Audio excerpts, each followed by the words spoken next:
Doctor Hemant विश्व शर्मा जी, सम्माननीय मुख्यमंत्री असम सरकार, मोदी जी की मंत्रिपरिषद में मेरे साथी श्रीमान सर्बानंद सोनोवाल जी, श्री बिमल वोरा जी, मार्गरेट पवित्रा जी, श्री अतुल बोरा जी और मंच पर उपस्थित सभी महानुभावों और आज इस विशाल सभागार में आए हुए सभी भाइयों बहनों को मेरा प्रणाम, नमस्कार।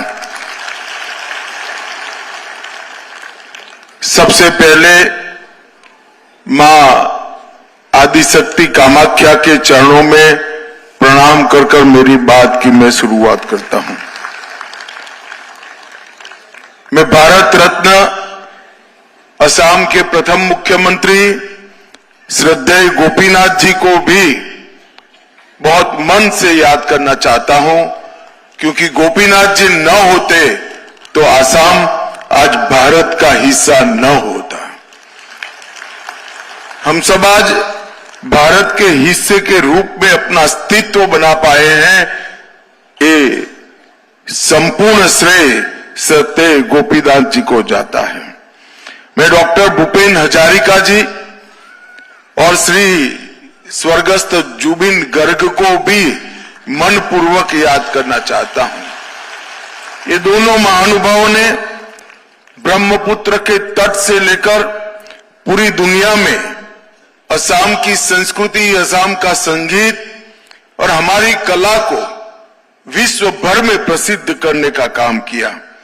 मैं होम सेनापति लसित बरफुकन को भी प्रणाम कर मेरी बात की शुरुआत करना चाहता हूं। मित्रों, आज समय बहुत कम है, मौसम के कारण मुझे जल्दी जाना पड़ रहा है, मगर आज एक ही दिन में हेमंत जी ने असम के विकास के लिए, असम की पहचान के लिए, असम की संस्कृति के लिए और असम की सुरक्षा के लिए सभी डायमेंशन को कवर करते हुए ढेर सारे कार्यक्रमों की रचना की। आज नवनिर्मित पुलिस कमिश्नर कार्यालय का लोकार्पण हुआ। 111 करोड़ से ये बना हुआ भवन अत्यंत आधुनिक ही नहीं, सुविधाप्रद भी है। Integrated command and control centre जो पूरे गुवाहाटी की स्मार्ट पुलिसिंग की अवधारणा को जमीन पर उतारेंगे, इसका भी 178 करोड़ की लागत से आज लोकार्पण हुआ।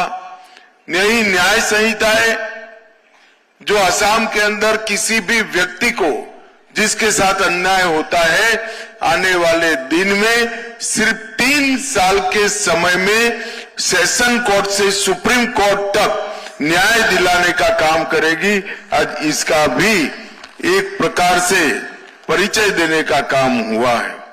मित्रों, आज सुबह हम सब नौगांव गए थे और नौगांव में हमने बहुत बड़ा एक महापुरुष श्रीमंत शंकरदेव जी का स्मारक, इसका लोकार्पण किया। जिस क्षेत्र को घुसपैठियों ने कब्जा जमाया था, 162 एकड़ भूमि को खाली कराकर वहां श्रीमंत शंकरदेव का स्मारक बनाना, ये आसाम की संस्कृति का पुनरोदय का एक बहुत बड़ा सिंबल है। और इसी दिन आज ही यहां श्री ज्योति विष्णु सभागार का उद्घाटन किया गया।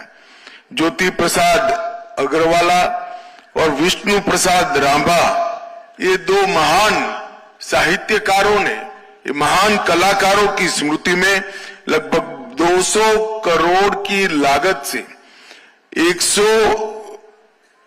200 करोड़ की लागत से 5000 लोग एक साथ बैठ सके, ऐसे सभागृह में आज हम बैठे हैं। ये आसाम के विकास का परिचायक है। मित्रों, ज्योति प्रसाद अग्रवाला जी और कलागुरु विष्णु प्रसाद राभा जी, इसके बारे में जितना बताया जाए इतना कम है। उन्होंने असम की पहली फिल्म जय मोती बनाई और असमिया सिनेमा की नींव डालने का काम अग्रवाला जी ने किया।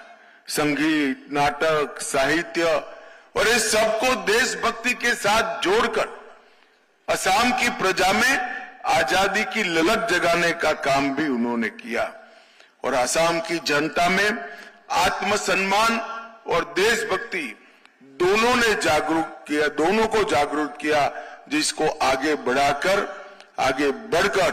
गोपीनाथ जी ने एक मजबूत आंदोलन कर असम को भारत का हिस्सा बनाने के लिए जवाहरलाल नेहरू को मजबूर कर दिया। मित्रों, कला गुरु विष्णु प्रसाद राभाजी, उन्होंने कला के माध्यम से आजादी की क्रांति को बल दिया। आम लोग, मजदूर, किसान और अंतिम पंक्ति में खड़ा हुआ आदिवासी, इस सबको अपने सहज, सरल और साहित्यिक शब्दों से उन्होंने आजादी के आंदोलन के साथ जोड़ा। विदेशी कुशासन, उससे उत्पन्न हुई गरीबी और असमानता और सामाजिक अन्याय के खिलाफ उन्होंने जागरूकता दी। आज मैं सिर्फ ज्योति प्रसाद अग्रवाला जी की एक कविता का भावार्थ बताना चाहता हूं। मैं शक्ति का पुत्र हूं, भक्ति को हृदय में धारण किए हुए हूं, मुक्ति की आकांक्षा में आगे बढ़ता हूं। मैं अर्जुन हूं, मैं गांडीवधारी हूं, मैं ही धनंजय हूं जिन्हें मृत्यु पर विजय पाई है। मैं आसाम का हूं, मैं भारत का हूं और मैं युवाओं की अग्रिम चेतना का कारण हूं। ये जो स्पिरिट था, वो स्पिरिट को ये हमारा सभागृह हमेशा हमेशा के लिए जीवित रखेगा। मित्रों, आसाम एक बहुत लंबे दुस्वप्न जैसे कालखंड से बाहर आया है। 10 साल पहले के आसाम की कल्पना करिए। बंद, ब्लॉकेड, बम धमाके, गोलीबारी, न जाने कितने हथियारी संगठन इस आसाम में चलते थे, कितने आंदोलन चलते थे।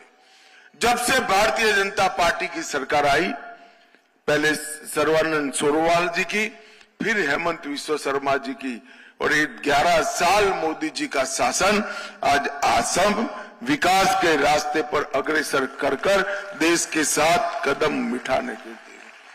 वैष्णव मठों की भूमि हो, काजीरंगा का जंगल हो या आसाम के गांवों की सीम हो, सभी जगह घुसपैठियों ने कब्जा जमाया था।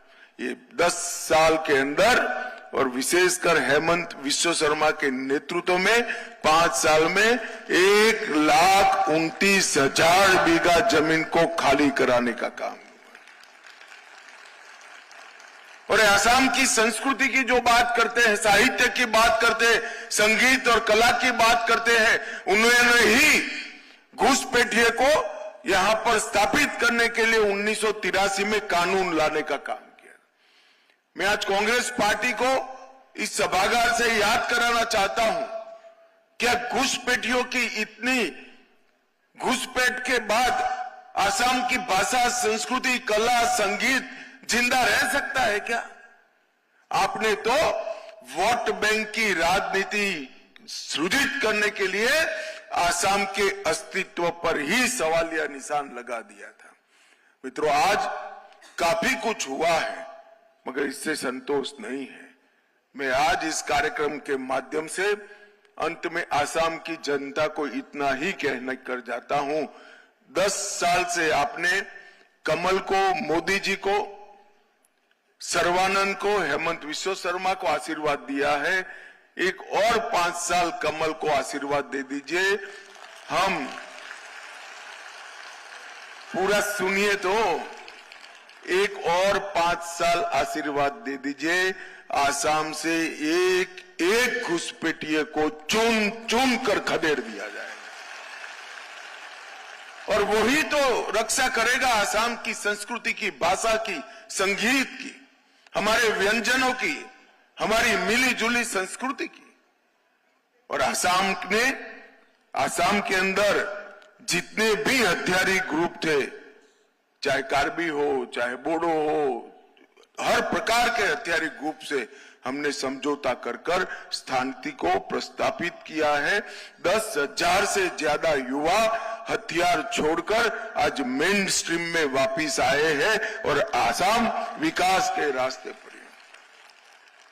यहाँ लाखों करोड़ रुपया का इंडस्ट्री लग रहा है, इंफ्रास्ट्रक्चर बन रहा है। काजीरंगा देश का सबसे महत्वपूर्ण पर्यटन स्थल बन गया है। लसित बरफुकन का आसमान को छूने वाला स्टैच्यू लगाकर लसित बरफुकन की याद हमारे युवाओं को हृदय में प्रस्तापित करने का काम किया गया है। और इतने साल के बाद आसाम आंदोलन के शहीदों का भी उचित स्मारक बनाकर आसाम आंदोलन के शहीदों को एक प्रकार से न्याय देने का काम किया है। आज यहाँ पर कुछ बच्चे भी बैठे हैं जिन्होंने हृदय का उपचार हुआ, जन्म से डिफेक्ट लेकर पैदा हुए बच्चे के जीवन में अंधकार था।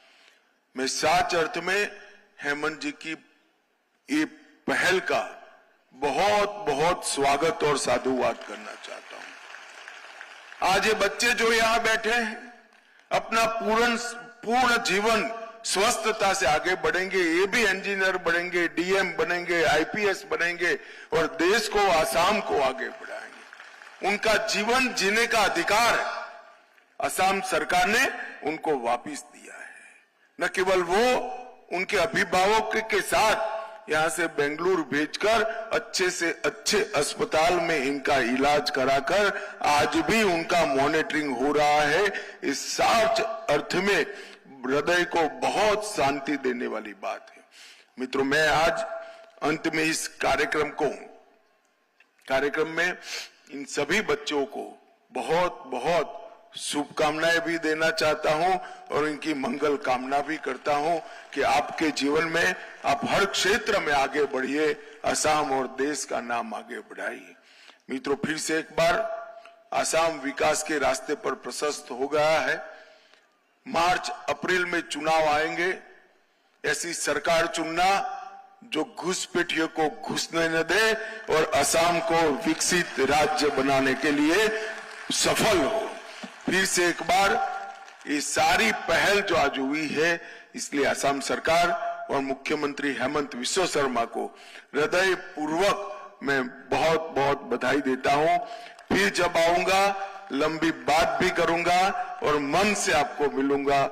आज समय का बहुत तकलीफ है, इसलिए आप सबसे संक्षिप्त में बात कर जा रहा हूं। वंदे मातरम, भारत माता की जय।